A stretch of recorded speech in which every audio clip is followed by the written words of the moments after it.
Bonjour, alors aujourd'hui cette vidéo pour comme d'habitude m'exprimer sur des choses qui me traversent l'esprit. Pas de montage, pas d'écriture, genre je vous parle et puis c'est tout quoi. Je vais parler jusqu'à ce que ma carte mémoire me dit qu'il est temps que je m'arrête de parler et je poste comme ça. Hier j'ai eu la chance de participer à... Bon, j'étais même invitée sur un live de débat YouTube avec le Go Anarchiste. Et on parlait de la publicité. En fait, j'ai envoyé un message en lui disant j'aimerais bien parler de ça et que j'étais d'accord pour qu'on en discute avec un public. Et puis, comme je suis quelqu'un qui aime beaucoup la masturbation intellectuelle, la masturbation tout court d'ailleurs, et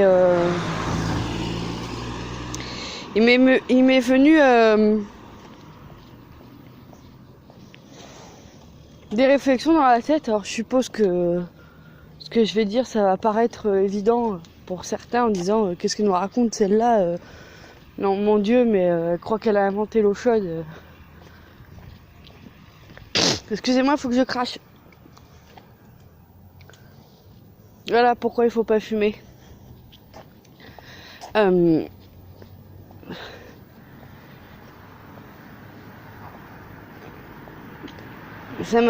j'ai pensé à tout un tas de trucs après ce live. Est-ce que quand on parle d'un sujet et qu'on creuse un sujet, on n'a jamais fini de creuser et puis des fois on se dit ah mais tiens j'aurais pu rajouter ça, ça et ça. Alors ce que j'aurais pu rajouter pour le live concernant la publicité, c'est que quand une publicité, il y a des gens, bon, je pense que j'ai eu cette idée aussi, genre il y a des gens quand ils voient une publicité qui est très bonne, en fait ils se rendent compte qu'à la fin que c'est une publicité. Par exemple, je sais pas, vous avez une histoire, un film, un petit court film avec une histoire, etc. Et puis à la fin, vous vous rendez compte que c'est une publicité. Et ça, c'est comme disait l'intervenant après moi dans le live, ça c'est des bonnes publicités en fait. Et il y a certaines personnes qui trouvent ça davantage plus frustrant de se faire manipuler encore plus comme ça. Bon, c'est tout ce que je voulais dire de plus, que c'était comme il disait, regarder le live dure 1 heure, c'est pas non plus la mer à boire 1 heure, surtout que dans les transports en commun on a vite 1 heure à tuer. Et si vous prenez pas les transports en commun, des fois quand on fait son ménage on a besoin d'écouter des choses ou quoi. Enfin, regardez le live, il était vachement sympa. Il disait que le publicitaire il cherchait à jouer avec les sentiments de la ménagère, etc. Et moi je trouve ça super fascinant. Enfin bon bref, juste pour dire que même la bonne publicité est d'autant plus manipulatrice que la mauvaise, on va dire. Et c'est ça moi qui me plaît, c'est vraiment les techniques de séduction et de jouer sur l'affect. Je trouve ça genre Enfin, je trouve ça génial. Je trouve ça juste génial. C'est, ouais, on va me dire, on va dire que c'est pour ça qu'on va dire que c'est satanique ou mauvais ou serpentard, quoi. Ah oui, je suis à fond dans Harry Potter, hein, donc je fais souvent des allusions, comme Seb Lafrite, quand il fait ses raps, il fait des allusions à Harry Potter, mais c'est pareil. La com, c'est très serpentard, en fait. C'est très technique de séduction. Enfin, c'est génial. C'est génial. Si j'aurais pas ce côté-là, serpentard, moi je suis cerf d'aigle. Je suis cerf d'aigle et je suis griffon et je suis cerf d'aigle. Voilà. Moi, je me revendique cerf d'aigle. Je fais tout pour l'être et comme je veux l'être, je suis cerf d'aigle. Mais enfin bon, si j'aurais pas j'ai aussi un petit côté serpentard et je ferai une vidéo d'ailleurs sur ça. Pour vous expliquer dans quelle maison je suis exactement et comment je l'ai trouvé par moi-même en fait, la maison dans laquelle j'étais. Et enfin, s'il n'y aurait pas ce petit côté serpentard dans chacun d'entre nous et dans la publicité ou dans la manière, le rapport aux autres, le rapport de séduction, le rapport de manipulation, alors, qu'est-ce que le monde serait triste. Enfin, ça serait plat, quoi. Enfin, bon, bref. Je vous dis, hein, ça part dans tous les sens. Il n'y a pas de construction. Je vais au fil de ma pensée. Alors, je sais pas si c'est de la pensée en arborescence, qui veut dire que je suis intelligente, ou si, au contraire, le fait de ne pas savoir structurer mes pensées, de commencer un déballage d'idées, puis de s'arrêter en plein milieu et revenir en arrière, etc. C'est une preuve de non-intelligence, parce que j'arrive pas, voilà, à aboutir aux faits, ou voilà. Prenez ça comme vous voulez, dites que je suis très intelligente ou complètement débile, ça m'est égal. Si vous êtes en train de m'écouter, c'est que vous m'aimez bien. Donc c'est tout ce qui compte pour moi en fait. Moi j'ai besoin de gens qui m'écoutent et puis qui puissent construire leurs pensées derrière après s'ils le souhaitent. Faut que je crache de nouveau. Excusez-moi. Faut pas fumer.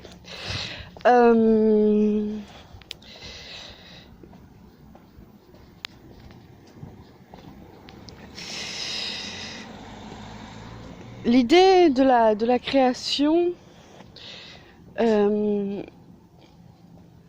Dieu. J'avais envie de parler de Dieu et de Dieu. Ce qui nous fait vivre, enfin, voilà. Alors moi je suis pas spécialement croyante. Bon, je suis française avec des parents qui sont nés en France et qui ont vécu en France toute leur vie et leurs grands-parents pareil. Quoique du côté de ma grand-mère, de mon grand-père pardon, on était pieds noirs, on était des Français d'Algérie, mais enfin on est quand même on est des Caucasiens, on vient d'Italie, bon bref. Donc on a une culture, j'ai reçu une culture même en étant athée, j'ai reçu une culture qui se base sur des croyances, on va dire chrétiennes. Ma grand-mère est croyante, mes deux grand-mères étaient croyantes. Enfin voilà, quand même, même en étant athée moi-même, j'entends depuis toute petite. Comment ce qui est écrit dans la Bible, je le sais. Je l'ai lu d'ailleurs en petite partie. J'ai lu le premier chapitre là, la Genèse. Et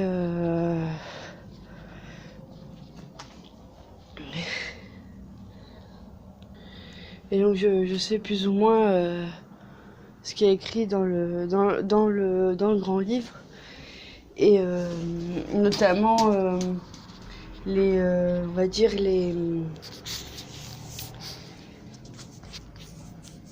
les enseignements que ça raconte, etc. Et donc, on nous dit plein de choses, et après, il faut interpréter. Qu'est-ce qu'on fait avec ça? Qu'est-ce qu'on en fait? Est-ce que on le prend au pied de la lettre et on réfléchit pas? Est-ce que on essaye de construire une idée, enfin une vie avec ça? Est-ce qu'on en fait complètement abstraction? Est-ce qu'on rejette? Enfin, voilà, qu'est-ce qu'on fait de cette histoire et de ces enseignements? Et en fait, moi, ce que je trouve fascinant dans la religion, c'est qu'elle cherche à expliquer le monde, comment il a été créé, etc. Mais aussi à imposer des codes pour qu'on puisse vivre de manière civilisée. Tu ne tueras point, tu ne commettras pas l'adultère, tu ne jalouseras pas ton voisin, quoi d'autre, tu n'aimeras que Dieu, et enfin je ne sais pas quoi, enfin plein de choses comme ça. En fait, ce qui est fascinant dans chacune de ces directives, on appelle ça des commandements. Je les connais pas, je crois qu'il y en a 10. Je les connais pas, hein. Globalement, je crois les 4 premiers, c'est tu ne tueras point, tu ne voleras point, tu commettras pas l'adultère, et tu ne jalouseras pas la femme de ton voisin, un truc comme ça. Et en fait, c'est des règles, des règles de vie, on va dire, pour construire une société civilisée. C'est ça le but du truc. C'est commander, ça s'appelle des commandements, pour commander une société, en fait. Donc, est-ce que c'est vraiment Dieu qui a imposé ça? On va partir du postulat que je suis croyante, que je crois qu'il y a eu un Dieu qui a créé, et puis je vais essayer de construire ma pensée autour de cette orbite. Moi je pense pas que ce soit réellement Dieu, tu vois, qui ait dit tu tueras point, tu commettras pas l'adultère, etc. Dieu, ce qu'il a fait, lui, c'est créer, c'est tout. Et c'est pour ça qu'il nous a laissé notre libre arbitre.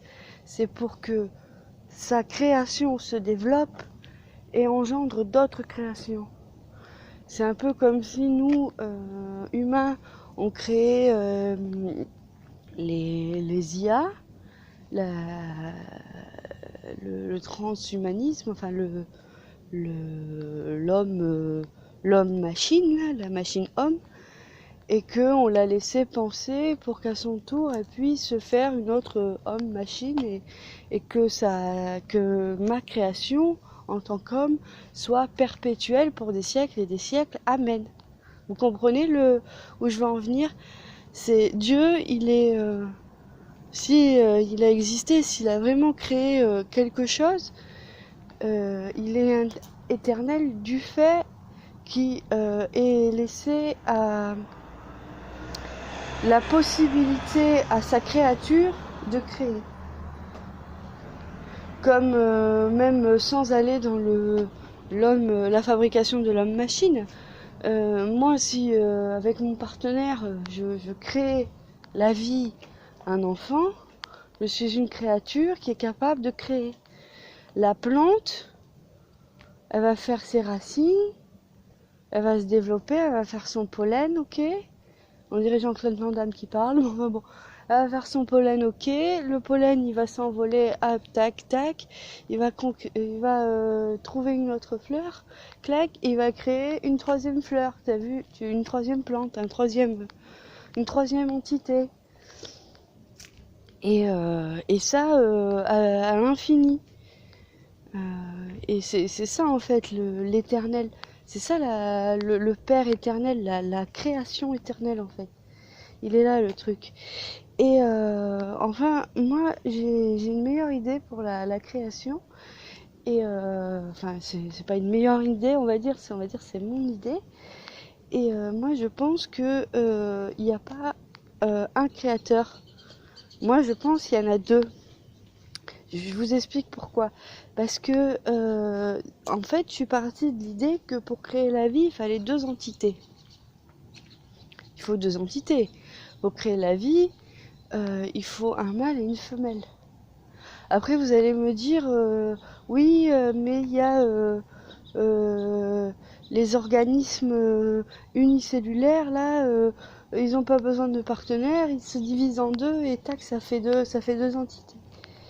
Et en fait, avec cette contradiction-là, je me suis dit, mais attends, donc ça va pas. Donc est-ce que y aurait pas moyen de détourner le truc pour que ça fonctionne quand même?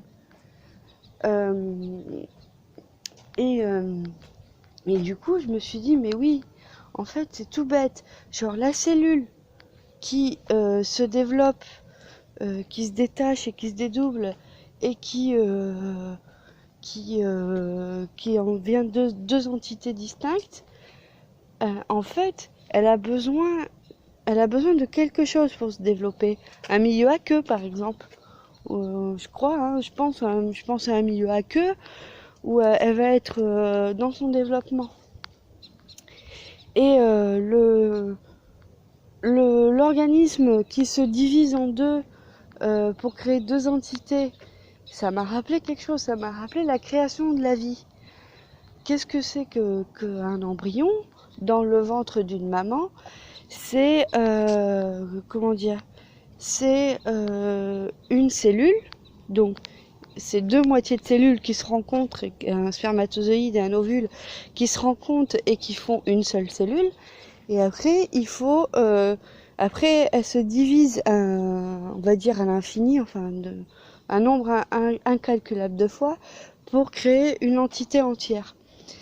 Mais cette cellule, pour se diviser, elle a besoin de l'utérus.